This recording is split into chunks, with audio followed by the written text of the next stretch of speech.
Good evening from North County, Galway. Welcome to anyone watching on the replay or anyone watching from my YouTube channel. And today's title is 3 Ways to Stop Blaming Others. So, the reason I talk about this is because it's to do with feelings and emotions and frustrations and very natural, normal human behaviour when we blame others. You know, lots of times we can blame others throughout the day for different things. And of course, if it doesn't cause that much frustration in your life, then of course it's not really a big deal. But if it causes you upset and pain and really bothers you, then it's something that needs to be worked on. So, like when we blame somebody, it's because basically we had an expectation or something didn't happen the way we wanted it to happen. Or we think somebody did this, it's their fault. So we go and point the finger at someone else and we walk away feeling angry and frustrated and annoyed. And really it's about trying to just learn how to acknowledge this feeling and release it and move on and grow up and take responsibility. Because if we're going around blaming other people for how we feel, we're going to suffer. And the thing is, no one is responsible for how you feel, for your feelings. No one's responsible for my feelings. I am 100% responsible for how I feel and how I respond and how I react to life. So, but blaming others can be a very, very frustrating thing that we keep getting caught up in all the time. If we don't know how to manage and how to deal with it, it'll just keep happening over and over. And well, the first thing is, it's a really good thing when you acknowledge that you actually do blame others. So you know you do it, that's fine. Now, how are you going to figure out what to do about it? So number one would be to take responsibility for your own feelings. So the moment you feel, oh, I can't believe it, they did this, I could kill them in some cases, you know, figure of speech. They did this to me, or how could they have? And it could be something really, really small with someone you're living with or a close family member. And it could be as much as they left the milk out again. And of course, that's only funny. But sometimes in these cases, very small things can create big, huge, and it's over time and over time and over time and over time and over time, the same things happening. And we really need to learn how to manage and box them up and to try and throw our eyes up to heaven and say, okay, I can handle this.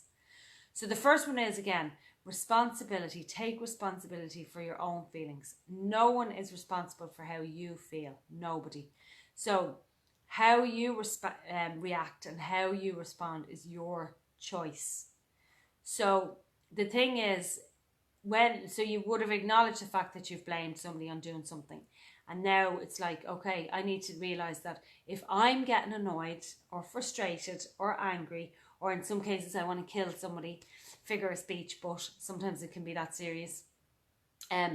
You have to bring it back into you and think, okay, these are my feelings, these are my emotions, I need to work on these, I need to sort them out. It's not the fault of the other person.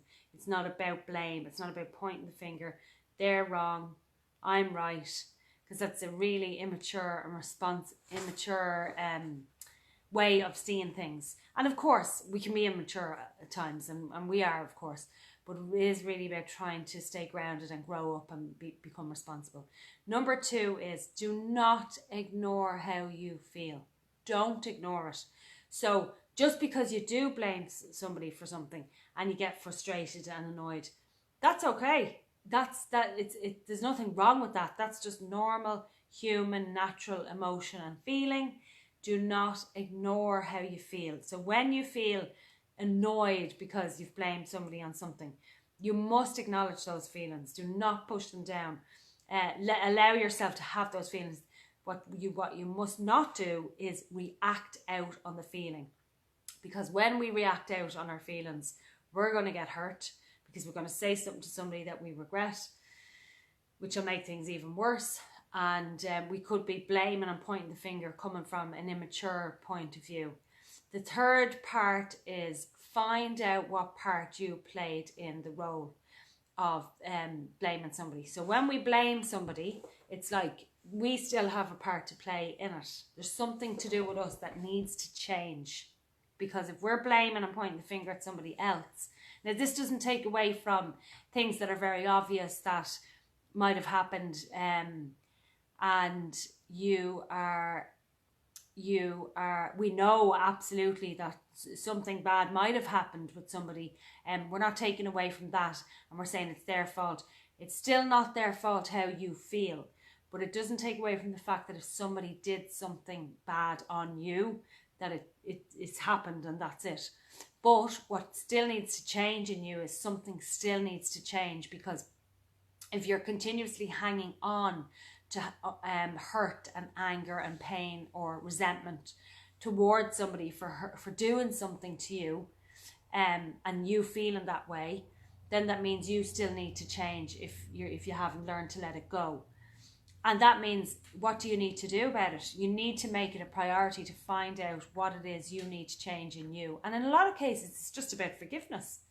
Just trying to learn how to forgive. And in a lot of cases, it's very hard to forgive people just from our own self. So that's why I'm a very firm believer of trying to reach out for something greater than yourself, like a higher power or a higher consciousness, to give you the help to be able to forgive somebody.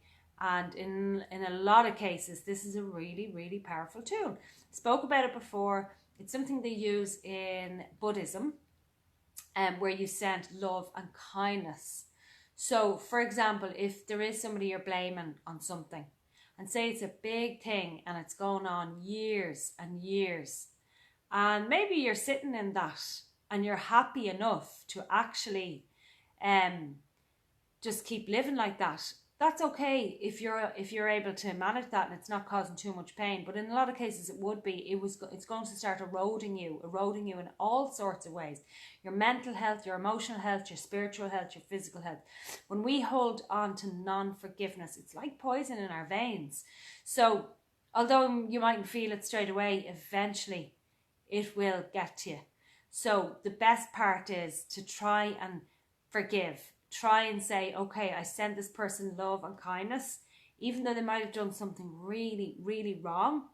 This is not about the other person. It's about you trying to relieve yourself of any sort of unforgiveness or resentment, if you like, which is poison, really. So we send them love and kindness, even if you don't want to, doesn't matter. Send them love and kindness. You picture their face in front of you, and you say, may you be at peace. May you be well, and may you be happy. So this is really powerful for changing people's lives, transforming your own life.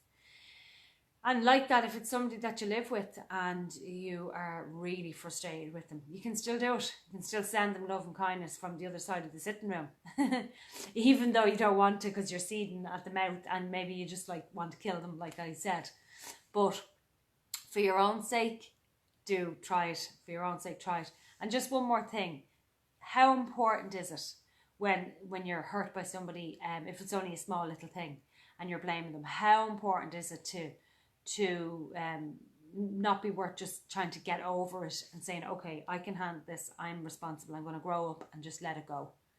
Just think about that in the small cases.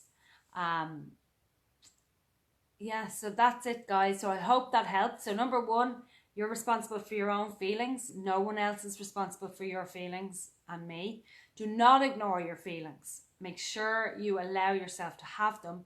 And number three, find out what it is in the situation that's to do with you, because there's always a part that you play, and we forget that. In a relationship or anything, there's always 50-50. But we can't see it sometimes when somebody's behaviour can seem like it's really bad. And oh yeah, it's definitely them. But actually, there's a part that you play in it as well. So try and find that, and then it's about needing to change in that situation. So, lovely to be on this evening, and if anyone has any comments, please leave them down below. I'd love to hear from you, and I hope everyone is well and happy and safe during these times. and we will speak soon.